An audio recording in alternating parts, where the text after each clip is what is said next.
চলে এসেছি আবার একটি নতুন ভিডিও নিয়ে।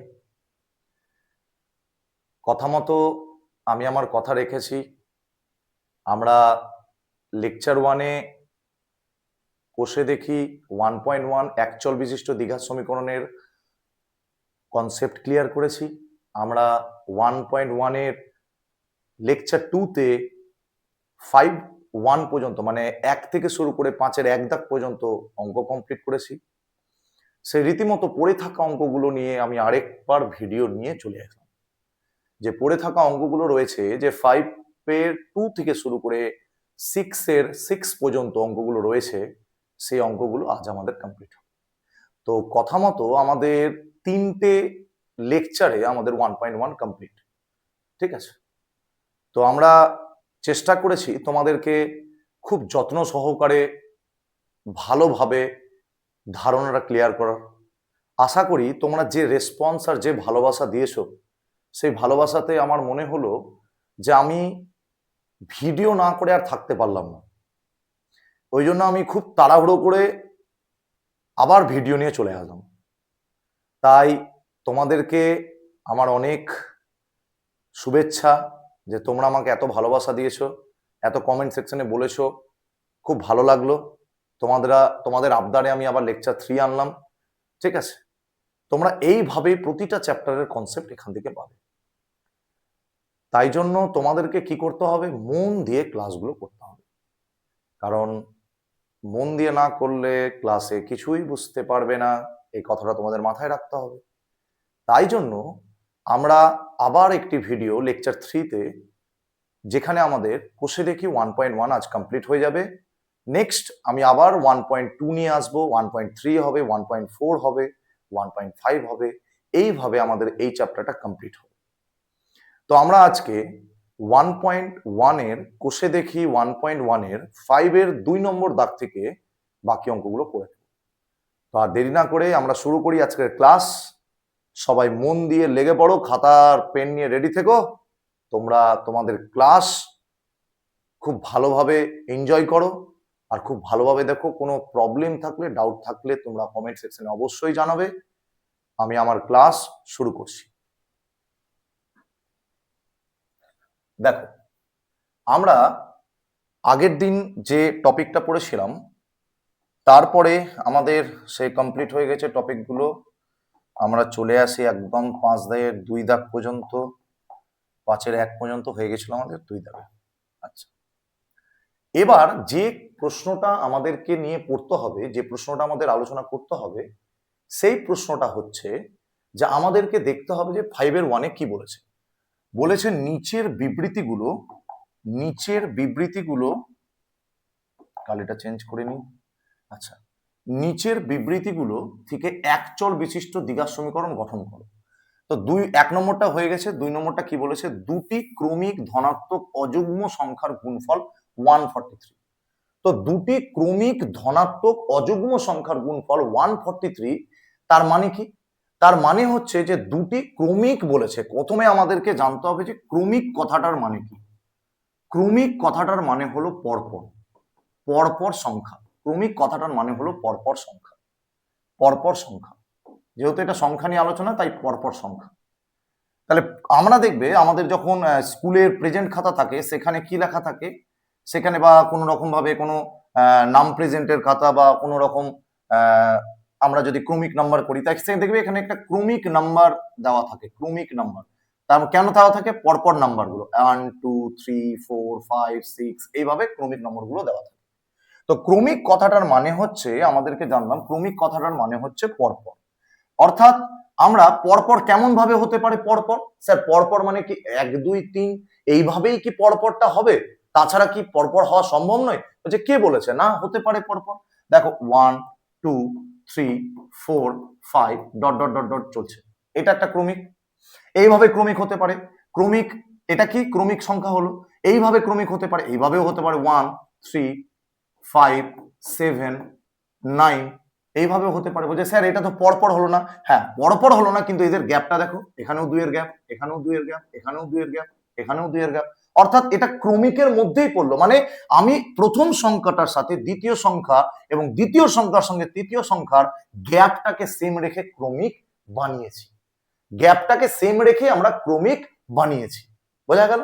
তাহলে আমরা এইভাবে আরেকভাবে লিখতে পারি এটাকে, 2 লিখলাম, 4 লিখলাম, 6 লিখলাম, 8 লিখলাম, ডট ডট ডট চললো। তাহলে এখানেও দেখো 2 গ্যাপ, এখানে 2 এর গ্যাপ, এখানেও 2 এর গ্যাপ, তার মানে কি এটাও একটি ক্রমিক সংখ্যা। তাহলে কেন?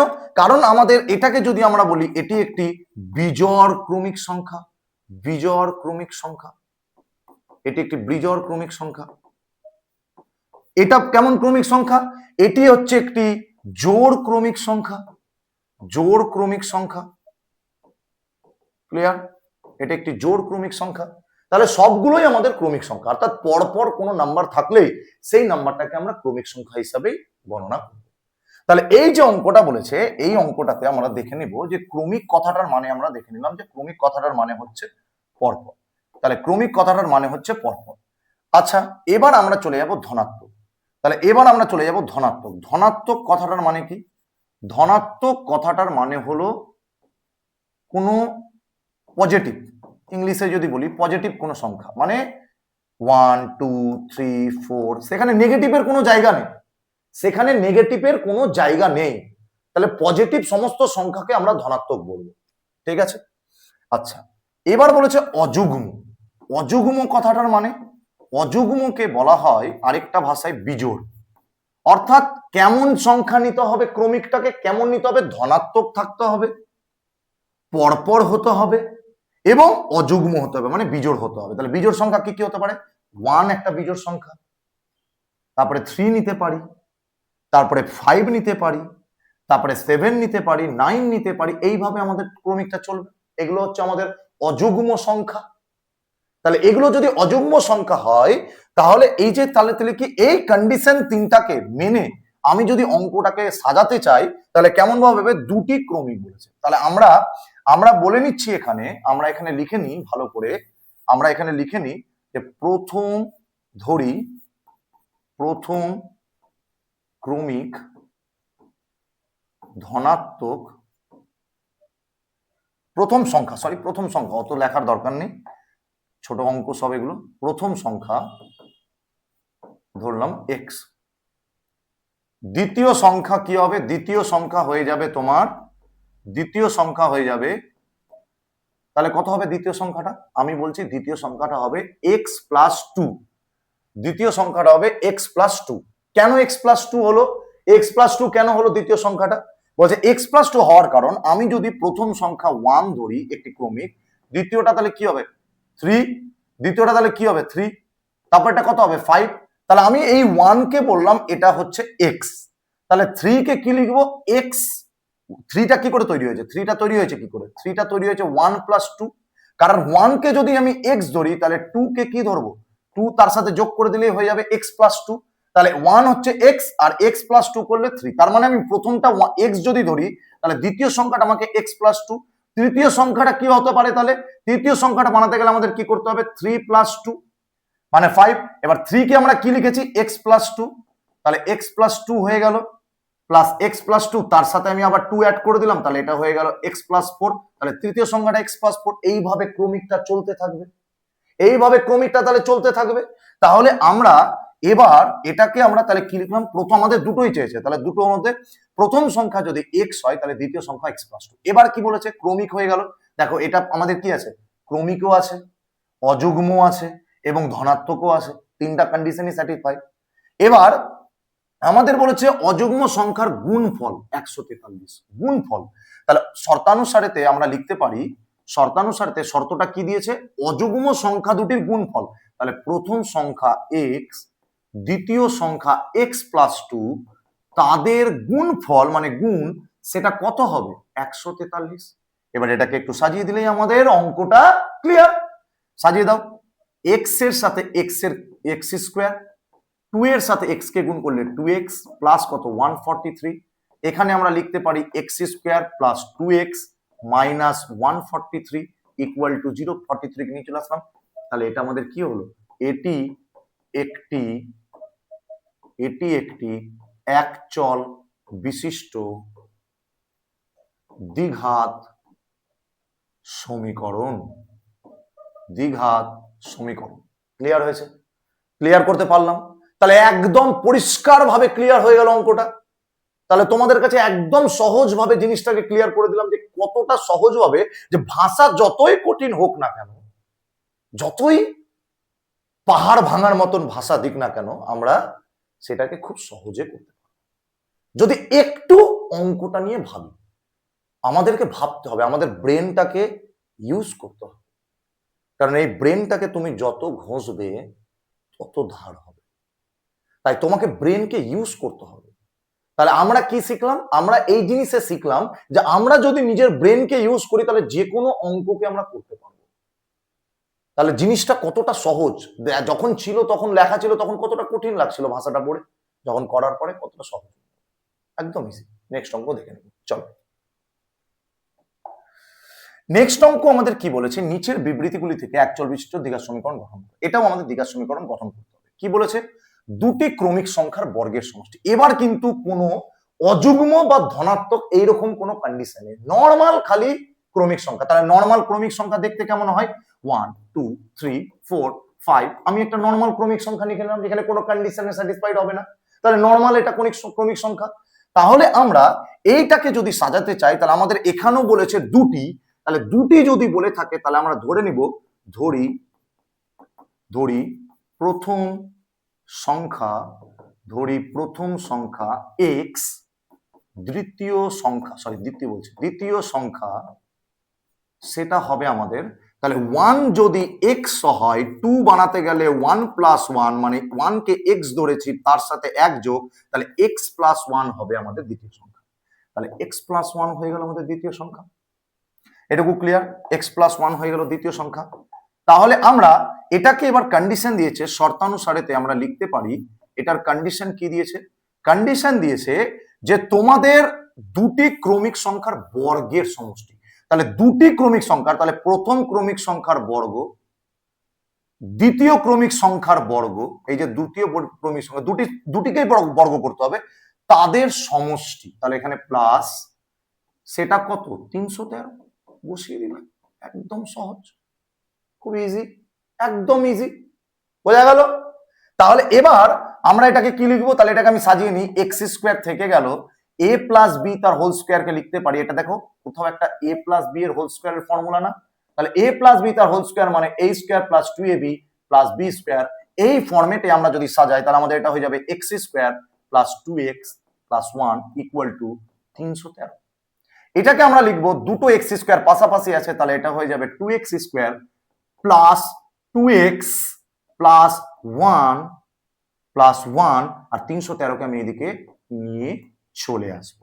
তাহলে এটা আমরা লিখবো কি?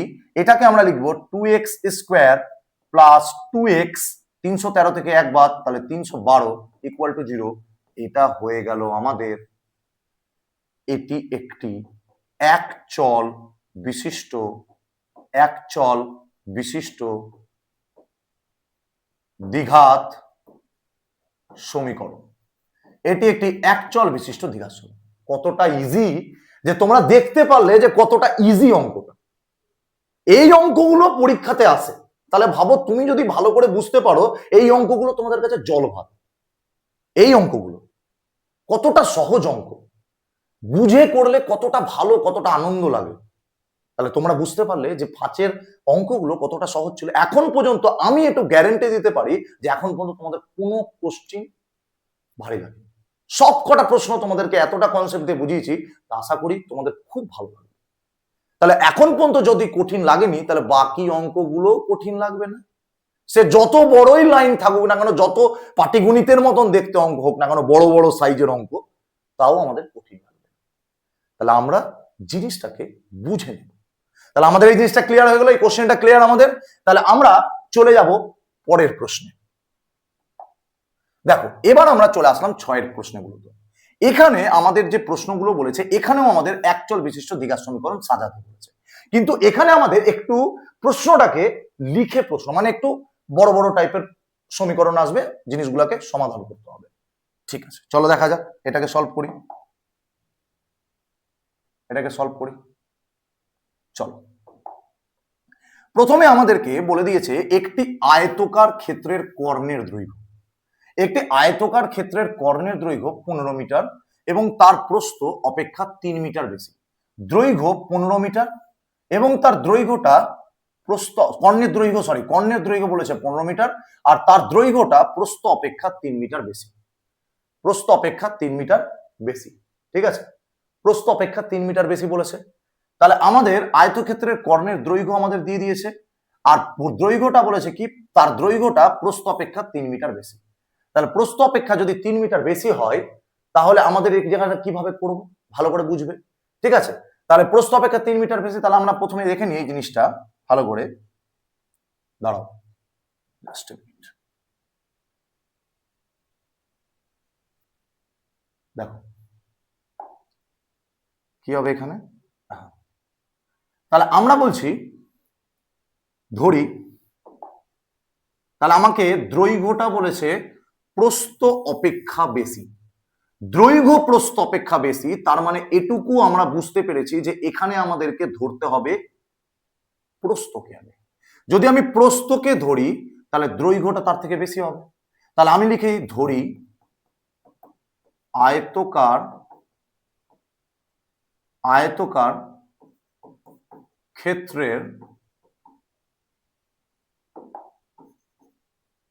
ক্ষেত্রের প্রস্থ সমান সমান x মিটার। প্রস্থ সমান সমান x মিটার। তাহলে আমাদের আয়তকার ক্ষেত্রে যদি প্রস্থটা x মিটার হয়, তাহলে আমরা কি বলতে পারি? আয়তকার ক্ষেত্রের প্রস্থটা যদি x মিটার হয় তাহলে আমরা বলতে পারি যে আয়তকার ক্ষেত্রের দৈর্ঘ্যটা হবে x মাইনাস কেন বলছি, দৈর্ঘ্যটা হবে, এটা প্রস্থটা যদি x মিটার হয় তাহলে দৈর্ঘ্যটা বলেছে কি 3 মিটার বেশি, তাহলে কত হবে x প্লাস 3 মিটার। ওকে, এবার আমাদের কাছে একটা কনসেপ্ট হচ্ছে যে আমরা জানি যে একটি আয়তক্ষেত্রের কর্ণের দৈর্ঘ্যের সূত্র কি। বলছে একটি আয়তক্ষেত্রের কর্ণের দৈর্ঘ্যের সূত্র হচ্ছে আয়তক্ষেত্রের, আমরা জানি আয়তক্ষেত্রের কর্ণের দৈর্ঘ্যের সূত্র রুট ওভার দৈর্ঘ্য স্কয়ার প্লাস প্রস্থ তার মাথায় স্কয়ার। রুট ওভার দৈর্ঘ্য স্কয়ার প্লাস প্রস্থ স্কয়ার। রুট ওভার দৈর্ঘ্য স্কয়ার প্রস্থ স্কয়ার যদি করি তাহলে আমাদের এখানে দৈর্ঘ্য দিয়েছে x প্লাস 3, তাহলে এটা হয়ে যাবে x প্লাস 3 তার স্কয়ার, আর প্রস্থ বলেছে x মিটার, তাহলে x এর স্কয়ার, তাহলে এটা হয়ে যাবে আমাদের কি বর্গ মিটার। এটা সরি বর্গ মিটার কেন, শুধু মিটার। তাহলে আমাদের এটা হয়ে গেল আয়তক্ষেত্রের কর্ণের দৈর্ঘ্য। তাহলে আয়তক্ষেত্রের কর্ণের দৈর্ঘ্য যখন হয়ে গেল, এই কর্ণের দৈর্ঘ্যটা আমরা যে বের করলাম, আর বই কি বলছে বই বলছে যে আমাদের কর্ণের দৈর্ঘ্যটা কত রয়েছে 15 মিটার, আর আমরা কি বের করলাম এত মিটার। তাহলে দুটোকে কি করে দেবো, সমান করে দেবো শর্তানুসারেতে। রুট ওভার x প্লাস 3 তার whole square equal to x তার হোল স্কয়ার সমান সমান 15। দুটো সমান, দুটোই কর্ণের দৈর্ঘ্য, তাহলে সমান হয়ে গেল। এবার এই রুটটা যখন সমান চিহ্নের ওইদিকে যাবে তখন রুটটা স্কয়ার হয়ে চলে যাবে, তাহলে x plus 3 square x square equal two 15 square. আমরা জানি এটাকে একটা সূত্র করা যাবে, সেই সূত্রটা হচ্ছে a প্লাস বি তার হোল স্কয়ারের, সেটা সূত্র a square plus 2ab plus b square, এই সূত্রটা করা যাবে। আর আমরা এটাকে কি লিখতো, এই সূত্র অনুসারে যদি আমি লিখি তাহলে এটা লিখবো x square plus 6x plus 9, পাশে একটা x স্কয়ার থাকলো, আর এটাকে 225 15 স্কয়ার 225, তাই না?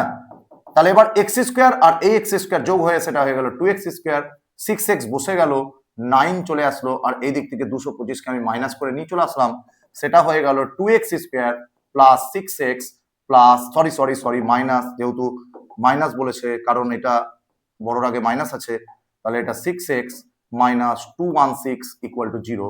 এটি একটি দ্বিঘাত সমীকরণ, এটি একটি একচল বিশিষ্ট দ্বিঘাত সমীকরণ। ক্লিয়ার হয়েছে অঙ্কটা? আমি পেরেছি ক্লিয়ার করতে তোমাদেরকে অঙ্কটা খুব ভালোভাবে, আশা করি ক্লিয়ার হয়ে গেছে। তোমাদের অঙ্কটা ক্লিয়ার হওয়ার কথা, অবশ্যই ক্লিয়ার হওয়ার কথা, কারণ আমি খুব যত্ন সহকারে তোমাদের বুঝিয়েছি। খুব এনজয় করলো অঙ্কটা, খুব ইজি একটা অঙ্ক ছিল, খুব ভালো অঙ্ক, খুব ভালো অঙ্ক। ঠিক আছে, তো আমরা এবার নেক্সট অঙ্কের দিকে চলে আসবো। চল নেক্সট নেক্সট অঙ্কটা আমাদেরকে কি বলেছে? নেক্সট অঙ্কটা বলেছে যে এখানে আমাদের অঙ্কটা কি বলেছে? বলেছে নিচের বিবৃতিগুলি থেকে, অ্যাকচুয়ালি সেম অঙ্ক। এবার বলেছে 2 নম্বরটা, এক ব্যক্তি 80 টাকায় কয়েক কিগ্রা চিনি ক্রয় করলেন। এক ব্যক্তি 80 টাকায় কয়েক কিগ্রা চিনি ক্রয় করলেন। যদি ওই টাকায় তিনি আরো 4 কিগ্রা চিনি বেশি পেতেন, তবে তার কিগ্রা প্রতি চিনির দাম 1 টাকা কম হতো। কত কিছু বলে দিল কোশ্চেন, কত কিছু, কিন্তু করার সময় একদম সহজ। চলো দেখে নি, বলেনি কি বলছে? তাহলে প্রতি চিনির দাম 1 টাকা কম হতো। এবার আমি বলছি এখানে তার কিগ্রা প্রতি কথাটা লেখা আছে, তার মানে কি আমাদের প্রতি কিগ্রা চিনির দাম আগে জানতে হবে। আমি যদি প্রতি কিগ্রা চিনির দাম না জানি, তাহলে আমি 80 টাকার হিসাব করবো কি করে? তাহলে আমি প্রথম কাজ হবে আমাদের প্রতি কিগ্রা চিনির, প্রতি কিগ্রা কথাটা মানে কি, প্রতি কথাটা লেখানো মানে, প্রতি কথাটার মানে হচ্ছে 1 কিগ্রা। তাহলে প্রতি কথাটা মানে 1 কিগ্রা, তাহলে কি লিখবো? ধরি 1 কিগ্রা বা প্রতি কিগ্রাটা বেশি ভালো ভাষা, প্রতি কিগ্রা চিনির দাম, প্রতি কিগ্রা চিনির দাম ধরে নিলাম x টাকা, প্রতি কিগ্রা চিনির দাম x টাকা। তাহলে আমরা এখানে বলতে পারি এক প্রতি কিগ্রা মানে কি, প্রতি কিগ্রা মানে হচ্ছে 1 কিগ্রা। তাহলে আমরা বলতে পারি যে 80 টাকায় আমরা পাবো, 80 টাকায় পাওয়া যায়, যদি 1 কিগ্রার হিসাবে করি তাহলে 80 টাকায় পাওয়া যাবে 80/x, 80 টাকায় পাওয়া যাবে 80/x কিগ্রা চিনি। 1 টাকায় 1 কিগ্রা চিনির দাম যদি x টাকা হয়, তাহলে 80 টাকায় পাওয়া যাবে 80/x কিগ্রা চিনি। সেম ভাবে এখানে বলেছে দেখো, যদি ওই টাকায় তিনি আরো 4 কিগ্রা চিনি বেশি পেতেন, তাহলে 4 কিগ্রা চিনি যদি বেশি পেতেন, তাহলে এখন প্রতি কিগ্রা চিনির দাম কত? 4 কিগ্রা চিনি যদি বেশি পেত, তাহলে এখন x+4 হয়ে গেল প্রতি কিগ্রা চিনির দাম, তাই না? তাহলে x+4 হয়ে গেল প্রতি কিগ্রা চিনির দাম। তাহলে 80 টাকায় পাওয়া যায় কত হবে? 80/x+4 কিগ্রা হয়ে গেল। তাহলে আমি 80 টাকাতে যখন x টাকা দাম, তখন এত কিগ্রা পাচ্ছি। যখন x+4 কিগ্রা প্রতি চিনির দাম যদি 4 কিগ্রা চিনি বেশি পেত, তাহলে কি কিগ্রা প্রতি চিনি যদি বেশি পাই, তাহলে আমরা কি লিখতে পারি? 4 কিগ্রা চিনি তুমি বেশি পাবে কিগ্রা প্রতি। তাহলে কিগ্রা প্রতি পেলে 1 কিগ্রাতে ও যদি x টাকা দাম থাকতো, ঠিক আছে, তাহলে x কিগ্রা দাম থাকতো, তাহলে আমরা কিগ্রা প্রতি চিনি বেশি পেতাম। কত পেতাম? 4 কিগ্রা চিনি বেশি পেতাম। তাহলে আমার 80 টাকাতে x কিগ্রা চিনির দাম যখন আমরা বের করলাম, মানে x টাকাতে আমরা 1 কিগ্রা চিনি পাচ্ছি। হিসাবটা আমি আরেকবার বলি, আশা করি তোমরা দাঁড়াও একটু ক্লিয়ার করে দিই, আরো দাঁড়াও ভালো করে এই জিনিসটা ভালো করে লিখি, তোমরা একটু গোলমাল হয়ে গেছো, দাঁড়াও আমি বলছে যে এখানে এক ব্যক্তি 80 টাকায় কয়েক কিগ্রা চিনি ক্রয় করেছেন। তো কয়েক কিগ্রা চিনি ক্রয় করেছেন কত টাকাতে? 80 টাকা। যদি ওই টাকায় তিনি আরো 4 কিগ্রা চিনি বেশি পেতেন, তবে তার কিগ্রা প্রতি চিনির দাম 1 টাকা কম হতো। তাহলে কিগ্রা প্রতি চিনির দামটা আমার জানা নেই, তাহলে ধরি কিগ্রা প্রতি চিনির দাম x টাকা, কিগ্রা প্রতি চিনির দাম x টাকা, ঠিক আছে। তাহলে কিগ্রা প্রতি চিনির দাম যদি x টাকা হয়, তাহলে এখানে আমরা বলতে পারছি হিসাবটা এরকম যে x টাকায় পাওয়া যায়, উল্টো করে যদি আমি হিসাবটা বলি, পাওয়া যায় কত কিগ্রা প্রতি, মানে 1 কিগ্রা চিনি, 1 কিগ্রা। 1 টাকায় পাওয়া যায় 1/x কিগ্রা। 80 টাকায় পাওয়া যায় 80/x কিগ্রা। সেম ভাবে কিগ্রা প্রতি টাকা চিনি যদি বেশি হতো, তাহলে এখন x+4 টাকায় পাওয়া যায় কত? পাওয়া যায় 1 কিগ্রা। তাহলে 1 টাকায় পাওয়া যায় 1/x+4 কিগ্রা। সেম ভাবে 80 টাকায় পাওয়া যাবে, সেই সেম টাকায় বলে দিয়েছে দেখো, ওই টাকায় কথা লেখা আছে 80/x+4 কিগ্রা। ওকে, এতটুকু ক্লিয়ার করতে পারলাম তোমাদের, খুব সহজে এতটুকু ক্লিয়ার করতে পারলাম। ঠিক আছে, এবার আশা করি ক্লিয়ার হয়েছে তোমাদের। আচ্ছা, তাহলে 80 টাকায় পাওয়া যায়, হয়ে গেল এটা। তাহলে আমরা এবার এই কোশ্চেনটা আমাদের এতদূর পর্যন্ত হয়ে গেল। এবার লাস্টে একটা লাইন রয়েছে, প্রতি চিনির দাম 1 টাকা কম হতো কখন? যখন কিগ্রা প্রতি চিনি বেশি পেত তখন তার 1 টাকা কম হতো। কিগ্রা প্রতি চিনি যখন বেশি পেত তখন তার 1 টাকা কম হতো। আচ্ছা, তাহলে সেটাকে আমরা সাজাবো কি করে? সেটাকে আমরা সাজাবো, আমরা যদি দেখে নিই সেটাকে সাজানোর টেকনিকটাকে। ঠিক আছে, দেখে নাও এইভাবে সাজিয়ে নিই যদি এটাকে, এইভাবে দেখো আমরা এই জায়গাটা করি। তাহলে আমরা বলছি এখন কিগ্রা প্রতি চিনি বেশি থাক, তাহলে আমরা এখন কি করব? শর্তানুসারেতে বলছে যে যখন ও 4 কিগ্রা চিনি বেশি পাচ্ছে তখন ওর কিগ্রা প্রতি চিনির দাম 1 টাকা কমে যাচ্ছে। তাহলে 4 কিগ্রা চিনি যখন বেশি পাচ্ছে তখন ওর যে কিগ্রা প্রতি চিনি ছিল 80/x, সেখানে ক টাকা কম হচ্ছে? 1 টাকা কম হচ্ছে। তাহলে সেটা জিনিসকে যদি আমি সলভ করি তাহলে আমি কি লিখবো এখানে?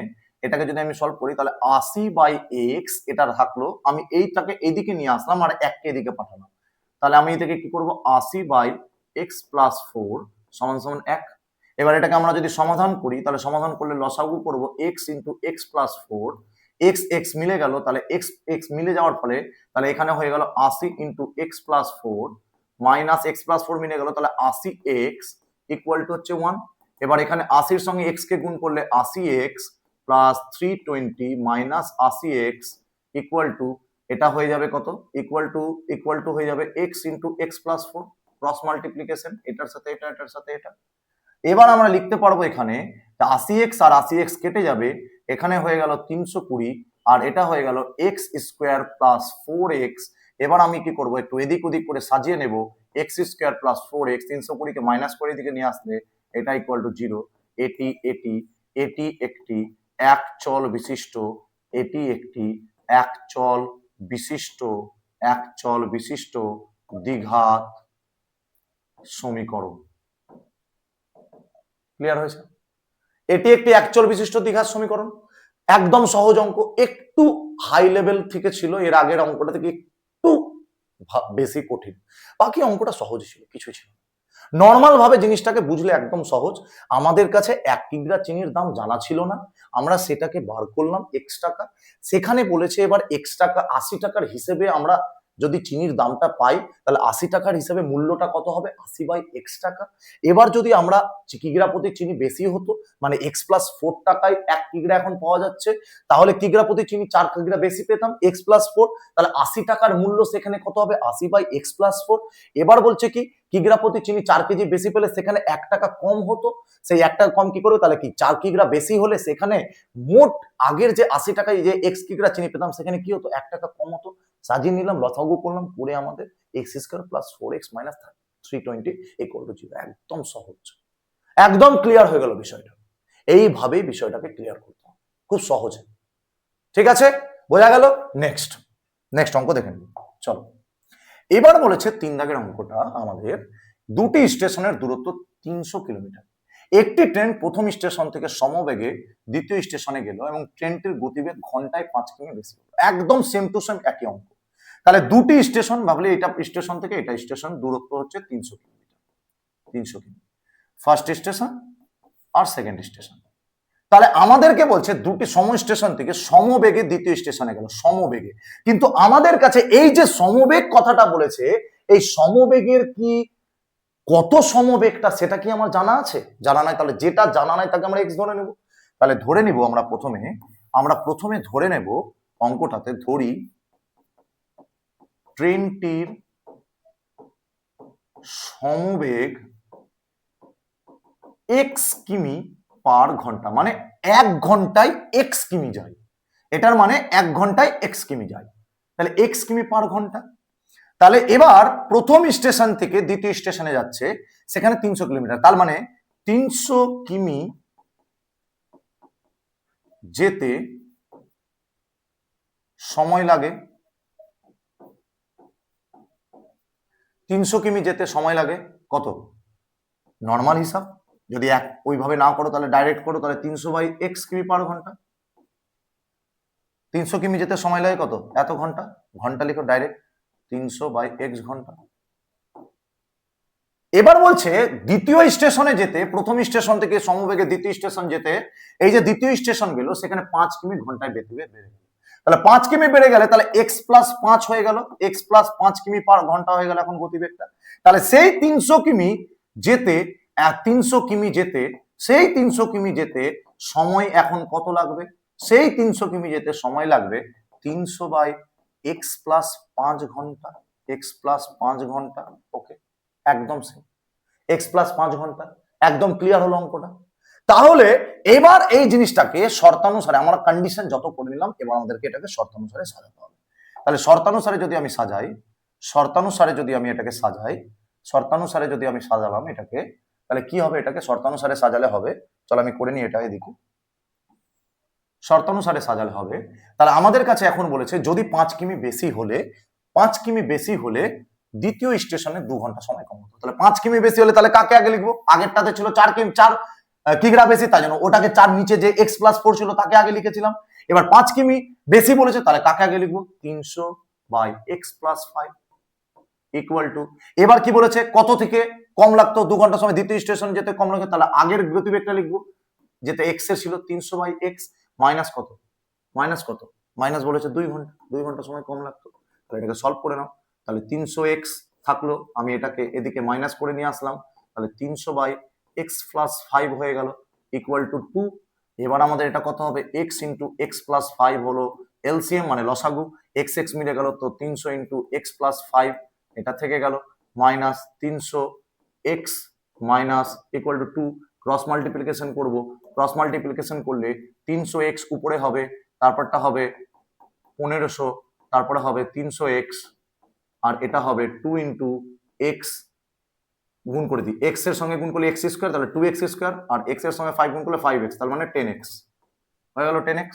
তাহলে 300x কেটে গেল, তাহলে এদিকে পেলাম 2x স্কোয়ার, এদিকে পেলাম 10x, আর পাশ থেকে চলে আসলো 1500 মাইনাস করে নিয়ে চলে আসলাম এদিকে। এবার আমি এখান থেকে যদি 2 কে কমন নিই, তাহলে এটা x স্কোয়ার, এটা হয়ে যাবে 5x, আর এটা হবে 750 ইকুয়াল টু 0। তাহলে এটা হয়ে গেল আমাদের, এটি একটি এক চল বিশিষ্ট, এটি একটি এক চল বিশিষ্ট, এক চল বিশিষ্ট দ্বিঘাত সমীকরণ। ক্লিয়ার? একদম ক্লিয়ার হয়েছে অঙ্কটা? খুব সহজে অঙ্কটাকে ক্লিয়ার করলাম, একদম ইজি, একদম আগের মতন অঙ্ক, কিছু নাই, খালি ভাষা পরিবর্তন, খালি ভাষার পরিবর্তন, বাকি সব সেম, একদম ইজি অঙ্ক। তাহলে নেক্সট অঙ্ক চলে যায়। নেক্সট, এবার আমাদের নেক্সট অঙ্কটা ভালো করে দেখবে। নেক্সট অঙ্কটা কি বলছে, এটা খুব ভালো একটা অঙ্ক। হ্যাঁ, নেক্সট অঙ্কটা ভালো করে দেখবে।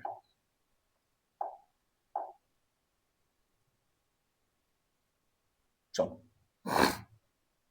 কি বলেছে যে একজন ঘড়ি বিক্রেতা একটি ঘড়ি ক্রয় করে 336 টাকায়, এবং ক্রয় করলেন, তিনি যত টাকায় ঘড়িটি ক্রয় করেছিলেন শতকরা তত টাকা তার লাভ হলো। তাহলে আমাদেরকে প্রথমে এই ক্রয় মূল্য আর বিক্রয় মূল্যের কোশ্চেনে কত টাকায় ঘড়িটা ক্রয় করেছিল সেটা আমার জানা নেই, কিন্তু বিক্রি ক টাকায় করেছিল সেটা আমার জানা আছে। তার মানে বিক্রয় মূল্যটা আমার এখানে জানা আছে, বিক্রি ক টাকায় করেছে, কিন্তু একটি ঘড়ি ক্রয় করে এই কথাটা বলেছে, কিন্তু বলেছে কি কত টাকায় ক্রয় করে বলেন। তাহলে আমাদেরকে কি করতে হবে? ঘড়িটির ক্রয় মূল্য হচ্ছে এক্স টাকা। তাহলে এক্স টাকা যদি ক্রয় মূল্য দেওয়া আছে, কি দেওয়া আছে? দেওয়া আছে বিক্রয় মূল্য 336 টাকা, এটা দেওয়া আছে। এবার বলেছে তিনি যত টাকায় ক্রয় করেছিলেন ঠিক তত টাকায় তার লাভ হলো। তাহলে লাভের কথা আসছে, তার মানে লাভটাকে আমাকে বের করতে হবে, এখানে লাভের কথা এসছে, তার মানে লাভ বের করতে হবে। লাভ কত? বিক্রয় মূল্য মাইনাস ক্রয় মূল্য, তাহলে কত? 336 মাইনাস এক্স, তাহলে সেটা হয়ে দাঁড়াবে এত, এত টাকা, এত টাকা, এত টাকা হয়ে গেল লাভটা। লাভটা আমি বের করে নিলাম। এবার আমাদেরকে এখানে বলেছে শতকরা, শতকরা কত টাকা তার লাভ, শতকরা লাভ। তার মানে আমাকে এবার শুধু লাভ বের করলে হবে না, শতকরা লাভটাও বের করতে হবে। শতকরা লাভের সূত্র কি? লাভ হবে উপরে, তার নিচে হবে ক্রয় মূল্য, তার নিচে হবে ক্রয় মূল্য ইনটু হবে 100%, এটা হলো শতকরা লাভ। তাহলে লাভটা কত? 336 মাইনাস এক্স বাই কত? ক্রয় মূল্যটা কত? এক্স ইনটু কত? 100%। ইন্টু 100%, এটুকু ক্লিয়ার, ইন্টু 100%, এটুকু ক্লিয়ার হয়েছে। এবার আমাদেরকে তাহলে এই যে শতকরা লাভটা পেলাম আমি, তাহলে এই শতকরা লাভটা আমাদের এখানে ক্লিয়ার। তাহলে এবার আমাকে কি বলেছে, শতকরা যত টাকায় ঘড়িটি ক্রয় করেছিল শতকরা তত টাকা তার লাভ হয়েছিল। তার লাভটাও ক্রয় মূল্যর যে লাভটা, মানে ক্রয় মূল্য ক টাকা, তত টাকায় ঘড়িটা কিনেছিল ক টাকায়, ঘড়িটা ক টাকায় কিনেছিল, এক্স টাকায়, লাভ ক টাকা হয়েছিল, তাহলে লাভ হয়েছে কত, লাভ হবে X%। আর সেটার সঙ্গে কি হবে, এটাকে সমান করতে হবে। তাহলে আমি যদি এটার সঙ্গে সেটাকে সমান করি, তাহলে আমি এখানে শর্তানুসারে কি লিখবো, আমাদের শতকরা লাভ হচ্ছে কত, 336 minus X by X into 100%, সেটা হবে শতকরা তত টাকাই লাভ হবে যত টাকায় কিনেছিল ক টাকায়, এক্স টাকায়, তাহলে X% লাভ হয়ে গেল X%। তাহলে সেটাকে যদি আমরা সলভ করি, তাহলে 336 ওইদিকে আমরা মনে মনে কেটে দিলাম, তাহলে এটা এক্স হয়ে গেল, এক্স ইন্টু 100 ইকুয়াল টু কত হবে, x into 100 equal to x. এবার আমরা এখানে কি লিখবো, 336 minus x, 336 into minus x, পাশে হয়ে যাবে 100 এক্স, এক্সটাকে মাল্টিপ্লাই করে দিলাম, আর পাশে এই এক্সটা আবার এখানে চলে গিয়ে এক্স স্কোয়ার হয়ে গেল। এবার আমাদের এখানে কিভাবে আসবে, এখানে এবার 100 এক্স এর সঙ্গে 336 একটু দাঁড়াও, এখানে 100 এর সঙ্গে মাল্টিপ্লাই করলে বেশি বেটার হবে আগে। আচ্ছা, তাহলে 100 টাকা আগে মাল্টিপ্লাই করে দিই, বেশি বেটার হবে, তাহলে সহজ হবে অঙ্কটা। দাঁড়াও, আগে 100 এর সাথে মাল্টিপ্লাই করে দিই। তাহলে কিভাবে মাল্টিপ্লাই করব, এখানে আমাদের 100 কে আগে মাল্টিপ্লাই করে দিই, তাহলে 100 কে মাল্টিপ্লাই করলে কত হবে, এটার সাথে 100 কে 33600 মাইনাস 100x বাই কত এক্স ইকুয়াল টু কত এক্স। তাহলে এবার 33600 মাইনাস 100x, আর এখানে কত হবে এক্স, আর এক্স গুণ করলে এক্স স্কোয়ার। তাহলে এবার পাশাপাশি লিখে নিই, এক্স স্কোয়ার মাইনাসটা ওদিকে গেলে প্লাস 100x, আর এটা প্লাস হয়ে আছে, এটা প্লাস হয়েছে, ওইদিকে গেলে মাইনাস 33600, তাহলে এটা হয়ে যাবে 0। তাহলে এটা হয়ে গেল আমাদের এটি একটি একচল বিশিষ্ট দ্বিঘাত সমীকরণ, একচল বিশিষ্ট দ্বিঘাত সমীকরণ, বোঝা গেল? এটি একটি একচল বিশিষ্ট দ্বিঘাত সমীকরণ। এতটুকু ক্লিয়ার করতে পারলাম, বুঝতে পারলে তোমরা সবাই, একদম সহজভাবে জিনিসটা ক্লিয়ার হয়ে গেল। এক তো খুব সহজে এই অঙ্কটাকে আমরা করে ফেললাম, খুব ইম্পর্টেন্ট অঙ্ক, ভেরি ভেরি ইম্পর্টেন্ট, পরীক্ষাতে অনেকবার এসছে, এই অঙ্কটাও খুব ইম্পর্টেন্ট, ভালো ভালো অঙ্ক। ঠিক আছে, 4 নম্বর আমাদের ক্লিয়ার হয়ে গেছে। ঠিক আছে, নেক্সট এই অঙ্কটা আমরা এবার দেখে নেব। এই যে অঙ্কটা আমরা দেখবো সেই অঙ্কটা কি, এই অঙ্কটা আমরা দেখে নেব সেই অঙ্কটা কি, কিভাবে করব।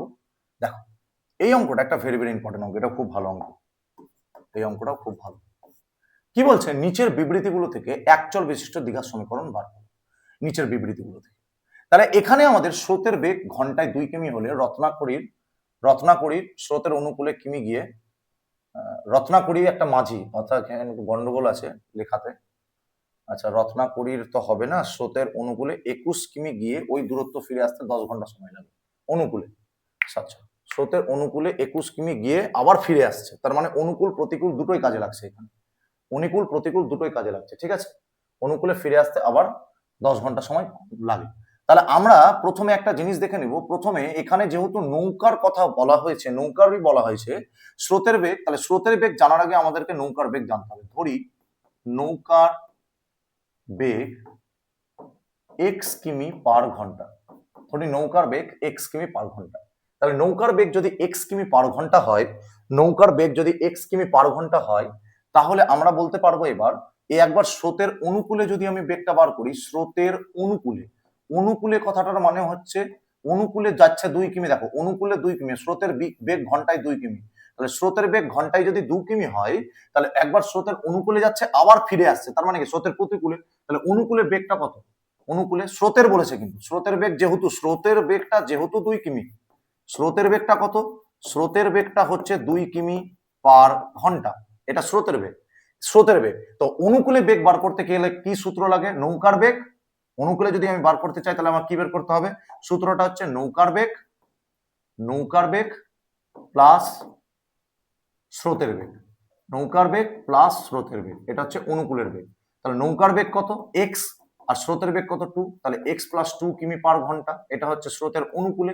আর যদি স্রোতের প্রতিকূলে বলি সেম জিনিসই হবে, খালি মাইনাস হয়ে যাবে, স্রোতের প্রতিকূলে যদি আমি বার করি, প্রতিকূলে কত হয়ে যাবে, x-2 কিমি পার ঘন্টা। এটুকু ক্লিয়ার। এবার বলছে ওই দূরত্ব গিয়ে আবার ফিরে আসতে টোটাল 10 ঘন্টা টাইম লাগে। তাহলে টোটাল 10 ঘন্টা টাইম যখন লাগছে, সময় লাগে, তাহলে টোটাল কথাটা বলেছে, তার মানে নিশ্চয়ই তাহলে এখানে কোনো মাইনাসের জায়গা আসে না। তাহলে আমি টোটাল বার করতে গেলে অনুকূলে আর প্রতিকূলে যদি আমি বার করি, তাহলে কত কিমি যাচ্ছে, টোটাল 21 কিমি। তাহলে 21 কিমিতে যদি স্রোতের অনুকূলে যাই, 21 কিমি যদি ও স্রোতের অনুকূলে যাই, স্রোতের অনুকূলে যদি বেগ বার করি 21 কিমি স্রোতের অনুকূলে, মানে স্রোতের অনুকূলে যদি 21 কিমিটা বার করি, তাহলে সেটা হবে 21 বাই কত, স্রোতের অনুকূলের বেগ x প্লাস পি, মানে হচ্ছে কি x+2, তাই না? দূরত্ব বাই সময়, দূরত্ব বাই সময় অনুকূলে, আর অনুকূলে বেগ হলো 21 বাই x+2। 21 কিমি যেতে এত ঘন্টা সময় লাগে, এত ঘন্টা সময় লাগে, ঠিক আছে? দূরত্ব বাই গতিবেগ হয়ে গেল, দূরত্ব বাই গতিবেগ। তাহলে এটা সূত্র কোথায় লাগলো, দূরত্ব কত 21 আর গতিবেগ কত x+2। এই যে নৌকার স্রোতের অনুকূলে বেগ, গতিবেগ হচ্ছে x+2, আর কত কিমি যাচ্ছে 21 কিমি, তাহলে 21টা হবে উপরে, তাহলে দূরত্ব বাই গতিবেগ, গতিবেগ কত x+2, এই যে x+2 বসে গেল। সেম ভাবে 21 কিমি স্রোতের প্রতিকূলে যদি যাই, স্রোতের প্রতিকূলে যদি যাই, তাহলে কত হবে 21 বাই x-2, এত ঘন্টা। এবার বলছে অনুকূলে শর্তানুসারেতে এই যে অনুকূলে বেগটা আর এই যে প্রতিকূলে বেগটা, সেই দুটোই বেগ মিলে টোটাল সময় ওদের কত লাগছে, 10 ঘন্টা। ওকে, ক্লিয়ার এতটুকু? 10 ঘন্টা। তাহলে এটা আমাদের সলভ করতে হবে, এটা তোমাদের সলভ করতে হবে, খুব ইজিলি ভাবে সলভ হবে এটা। এটাকে যদি সলভ করি তাহলে দেখবে তুমি এটাকে সলভ করলে, সলভটা করলে কেমন ভাবে সলভ হবে, আমি এখান থেকে 21 কে কমন নিয়ে নিলাম, তাহলে 1 by x+2 R 1 by x-2, এটা হয়ে গেল ইকুয়াল টু কত, 10। 1 বাই x+2, 1 বাই x-2, আমি একটু উপরেরটা, আচ্ছা করো, এখানেই করো। তাহলে এবার আমি 1 বাই x+2 লিখে দিলাম, 1 বাই x+2 লিখে দিলাম, 1 বাই x+2 লিখে দিলাম, প্লাস 1 বাই x+2 লিখে দিলাম, প্লাস 1 বাই x-2 লিখে দিলাম, লিখলাম। আর এখানে 10-এর নিচে 21 কে নিয়ে চলে গেলাম, 10-এর নিচে 21 কে নিয়ে চলে গেলাম, এই 21টা 10-এর নিচে চলে গেল, ঠিক আছে? তাহলে আমি এবার এটাকে যদি সলভ করি, সলভ করলে কিরকম হবে দেখে নাও। 1 by 21 plus 2 plus 1, sorry 21 plus 1 by x+2 x-2 সমান সমান হচ্ছে 10 বাই 21। কাটাকাটি যাবে না, যাবে না। তাহলে এটাকে সলভ করো, এলসিএম করো, মানে লসাগু করো, x+2 x-2, তাহলে x-2 চলে গেল, x+2 আছে, তাহলে এখানে x-2 আর এখানে x+2 বসবে, যেহেতু নাই, 10 বাই 21। তাহলে কত হলো এটা, এটা হয়ে গেল কত, এখানে হয়ে গেল 2 2 কেটে গেল, তাহলে এটা হয়ে গেল 2x। আর এটাকে সলভ করলে কত হবে, এটা দেখো a plus B a minus B সূত্র, তাহলে x² মাইনাস 2 এর স্কোয়ার মানে 4, তাহলে 10 বাই 21। এবার যদি আমি এটা সলভ করি, কোনাকুনি গুণ করি, তাহলে কত হবে 10x স্কোয়ার মাইনাস, এটা হয়ে গেল তোমার 10x স্কোয়ার যদি হয় 10x স্কোয়ার, এটাকে যদি আমি করি, দাঁড়াও এটা দাঁড়াও, 10x square 10x square minus 40 equal to 42x, এটা হয়ে গেল 42x। এবার এটাকে যদি সলভ করি, তাহলে এটা হয়ে যাবে 10x স্কোয়ার মাইনাস 42x কে এদিকে নিয়ে চলে আসলাম, মাইনাস 40 ইকুয়াল টু 0। এটি একটি কি একচল বিশিষ্ট দ্বিঘাত সমীকরণ। আশা করি বোঝা গেছে তোমাদের, খুব সহজে, আশা করি ক্লিয়ার হয়েছে বিষয়টা, খুব সহজে, খুব খুব ইজি একটা অঙ্ক। তুমি এখানে কমন নিতে পারো, না নিতে পারো, কোনো অসুবিধা নেই। খুব সহজে অঙ্কটা ক্লিয়ার করতে পারলাম, খুব ইজি অঙ্ক ছিল, আর খুব ইম্পর্টেন্ট অঙ্ক, খুব ভেরি ভেরি ইম্পর্টেন্ট, ভালো করে বুঝলে, ঠিক আছে? নেক্সট অঙ্ক, নেক্সট অঙ্কটা আমরা দেখে নিই। নেক্সট অঙ্কটা কি, নেক্সট অঙ্কটা দেখো, ঠিক আছে? আচ্ছা, তোমরা একটা কাজ করবে, তোমাদের 6-এর 6 দাগেরটা, 7 দাগেরটা, 7 দাগে আছে একটা অঙ্ক, আর 8 দাগেরটা আছে আর অঙ্ক, 8 দাগেরটা, 7 দাগের, 8 দাগের আর 8 দাগের, এই তিনটা তোমাদের হোমওয়ার্ক থাকলো। হোমওয়ার্ক মানে এই তিনটা অঙ্ক তোমরা করে আমাকে বলবে। আমি নেক্সট ডে যখন ক্লাস স্টার্ট করব, তখন এই তিনটে অঙ্ক স্টার্ট করে আমরা করব। নেক্সট ডে যখন ক্লাস স্টার্ট করবো, এই তিনটে অঙ্ক স্টার্ট করে করবো। বোঝা গেল? ক্লিয়ার হয়েছে? আশা করি তোমাদের ক্লাসটা খুব ভালো লাগলো। তোমরা যদি ভালো লেগে থাকে তাহলে তোমরা ক্লাসটা সাবস্ক্রাইব করবে, শেয়ার করবে এবং বন্ধুদেরকেও বোঝাবে যে তোমরা ভালো ক্লাস তোমরা পাচ্ছ, তোমরা এনজয় করো ক্লাসটাকে, তোমরা এটা বাড়ির কাজ করে নিয়ে আসবে। আমরা নেক্সট দিন যখন ক্লাস স্টার্ট করব তখন এটা ভিডিও এটাকে ক্লাসটাকে নিয়ে তারপরে শুরু করব। ঠিক আছে, খুব ভালোভাবে ক্লাসটা এনজয় করলে, খুব ভালো লাগলো আমার, আশা করি খুব ভালো লাগলো। তোমরাও ভালো থেকো। আর নেক্সট ডে আমি যখন স্টার্ট করব তখন এটা ভিডিও নিয়ে মানে এই কোশ্চেনগুলো নিয়ে ক্লাসটা